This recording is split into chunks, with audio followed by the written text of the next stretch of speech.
devote the meeting to that issue, this issue. And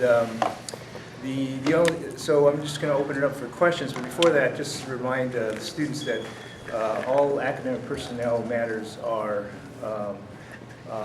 under the guidelines and policy and procedures of issues of confidentiality. Now, there's a lot of technical issues about confidentiality, and if many of you are interested in the guidelines that we have to follow, I can email you those links, okay? And so that's one thing I can do immediately after this meeting if people would like that kind of information. All right. So before we start, so I want to start off because we are actually not going to do a question and answer towards the end. The agenda has been set by Melody and I, so we'll be leading the rest of the meeting. We'll be facilitating this meeting. Wait a minute. This is a faculty meeting, Eddie. Okay, so we will open the meeting. We will follow our procedures, but we will have an open meeting. So you're not. I want to establish. Just a minute. You're not. This is a faculty meeting, so you don't control this meeting. You don't. This is the agenda. You can have an agenda, and we can address those issues, but you do not control this faculty meeting. This is our faculty meeting. This is a department faculty meeting. So let the students decide. What do the students want? No, wait. What do the students want? Melody asked for this meeting, a department meeting. Okay, so what I want to do is make it very clear. We have an agenda that we want to We will follow address. the agenda if we agree with it. Okay, let's just, I don't think Professor Zhang was finished, so let him finish and then we can move on to. So this is a department meeting, a regular department meeting at a regular department time. We have reserved this meeting specifically to address this issue. So we will definitely try to address every item on your agenda. But let's make it clear, you're not overseeing this meeting. This is a department meeting. Okay. Now, if there's other issues that you want to discuss outside of a meeting, you can call another meeting. But Melody's and Craig, you asked for a department meeting in which we discuss. So we're just following regular procedure. This is nothing out of the ordinary. I have a big issue with that. Because particularly as students, we don't like the idea, and Rick can attest to this, is that we don't like the idea that we are constrained by any kind of policies or procedures. I want to allow this to be open so that students can trust in themselves, can feel validated by their experience. And so when a student actually wants to speak, and they want to be able to enter the conversation, we want it to be as open as possible. We don't want to restrict it. And that's actually the reason, I apologize if you misunderstand, but that's the reason why we do community agreements. That's the reason why we as students do this, because it is very regulated. It is not a circus show by any chance. And so I want to let you know that it's not because of any of those reasons. And so I just want to speak for myself, because clearly I was the one who sent the email, and there's like a dialogue going on that has to do with my email. I specifically wrote an email, and I CC'd students, and I also emailed all of ASA department faculty asking for a meeting between students and faculty to discuss Professor Valverde's tenure. I wasn't asking to jump into a faculty meeting. I was asking to have a meeting with faculty, students with faculty. And we're doing that. Right. And we will allow free dialogue. But what I'm saying is that no agenda is set by either you or us. Right. In other words, this is an open Like a meeting. dialogue. That's why it's being recorded. And up. so, we can discuss these things and we can also have follow-up meetings. That's the other thing is, I don't think sometimes one meeting is sufficient, so, if there's misunderstandings or whatever, we can definitely do So that. I think we're at a consensus here where this is a dialogue, right? This is Right. a dialogue Definitely, between students and faculty. right. That's all I want to make clear. And I think there are some concerns that students have that we will bring up with you, but it will be a conversation. And what I want to make clear is that, we definitely will try to address every issue, but we are bound by issues of confidentiality.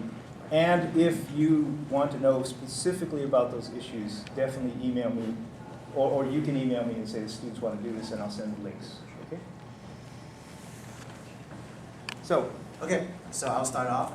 Hi everybody, my name is Eddie Truong, and I am a UC ambassador from ASUCD, going to connect to UC Berkeley and Irvine. I am also one of the 24 unit directors of ASUCD, and last and not least, but I'm a research assistant for Professor Valverde. I'm here to talk about my experiences and my journey, about how I came to be here today. And I particularly want to talk about how Professor Valverde's research has really changed the scope of what I've seen and how it has ultimately really contextualized my experience as a young Vietnamese American growing up.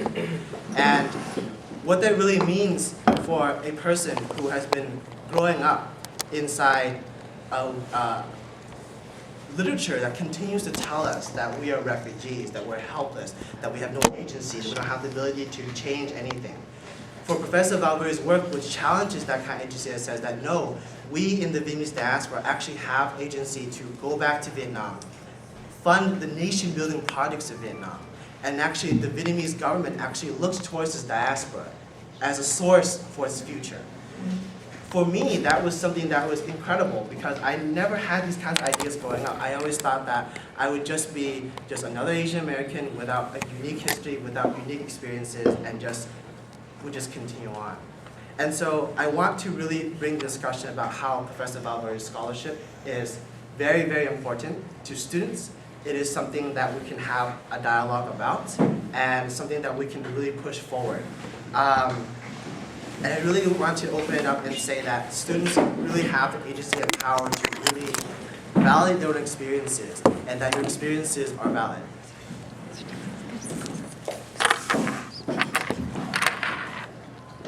Well, I'll go ahead and speak because sadly I actually have to leave. Of course, I want to be here for the whole meeting, but I have class, and I decided not to reschedule because I mean it's for all students, so I didn't want it to be based on my schedule. But I'm here and I asked for this faculty and student meeting because I think it's important for, at least for me specifically, because I'm in the Asian American Studies department myself, and that's my major. And I think it's important for me to voice my opinion and my thoughts on what has happened, from what I know of what has happened of Professor Valverde's tenure, which was, it was denied and she's going through the appeal process. And for me as a student, as her student, and also as a student of Asian American Studies, I think it's important that I state how important Professor Valverde's scholarship is to me. Not just her scholarship, but also her relationship with her students and how she fosters education with her students and how important it really is. I think in her courses and her classes with her students, she encourages not just, like reading the books and being able to regurgitate it, or reading articles and like being able to write essays on it, but really like thinking critically about things that are necessary for our lives and our future. And that's what Asian American Studies is, right? It's realizing the transformations of what Asian American means and thinking critically about the systems that we are put into as Asians in an American society. And so I personally, I don't know any specifics of what the tenure process is or like what happened, and to be quite honest, like that is between faculty and administration. But as a student, I feel like I have a right to voice my opinion and to fight for a professor that I believe fosters my education, especially within my own department. And I'm here to talk to faculty because I think that faculty should at least know that, and I would also like to know what faculty concerns there are as well. It's too sad that I won't be able to be here for the full dialogue, but we are videotaping it, so I hope to see some really fantastic conversation happening. But ultimately, there is a student movement going on, and I know that students want ASA department support. And so that was one of the main goals that I was looking for myself. And also just to voice my opinion and how I stand behind Professor Valverde, and I advocate for her. And I really hope that she is given her tenure through this appeal process. Personally, my opinion is that I don't think that it should have been denied in the first place, but then again, I don't know anything about the tenure process. I don't know, what is going on, or what is happening behind that. But in my opinion, and from what I've heard, I think that her tenure should have been accepted. And I advocate for it. Hello everyone, my name is Emmanuel Diaz Ordaz. I currently sit as the Ethnic and Cultural Affairs Commission Chair on AACCD. I'm a former AACCD Senator, and I've worked at the Cross-Cultural Center and Student Recruitment and Retention Center in the past. I'm also one of the peer advisors for Chicano Studies. And I'm speaking here as an ally, as someone who is seeing this issue from the periphery, and this is what I see. I've worked a lot with retention, and I know that retention follows after we graduate, right? And what I'm not seeing is actually very many women, especially API women in these tenured positions. Why is that? I mean, there are a lot of reasons for that, and you can discuss that for another time, but that's the fact. These people don't exist anymore. They're not tenured. There are very few API women in administrative positions on campus. And I think especially for professors of color, it's very taxing to have students ask them to speak on programs, to be keynote speakers, for example, to work with them after class, because they get asked. Let me rephrase this. More often than not, students of color feel more comfortable asking them for advice, and these are the things that they don't get paid for, right? So we had 2 students who said they felt really comfortable, and I've talked to other students who said they feel really comfortable with Professor Valverde's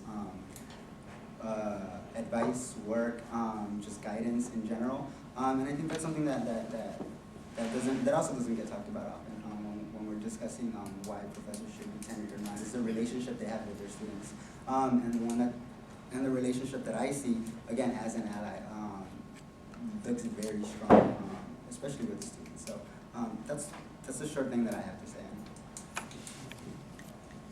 Hi everyone, my name is Beatriz. I am currently AACCD Senator, and I also work at the Student Retention and Recruitment Center. I am a current Chicano Studies and Psychology double major, so I'm here as an ally too. And I just want to say that I've never had a professor as a mentor as I've heard students talk about Professor Valverde. And I think it's very important to keep these professors here, because in the end, they are the ones that you go to, they are the ones that will retain you, they are the ones that will keep you in this university. And like when you see it years later, you're gonna think about your years in sorry, very nervous. You're gonna think about your years in college, and you're gonna think about a certain professor that kept you here. And for a lot of these students, it's Professor Valverde. And you know, this is something that is why I'm here, because I see the importance of having these professors, and I wouldn't be joining a cause if students didn't care, if students weren't like, I'm here because I'm a representative of the students, and I wouldn't be doing my job if I wouldn't be supporting this issue.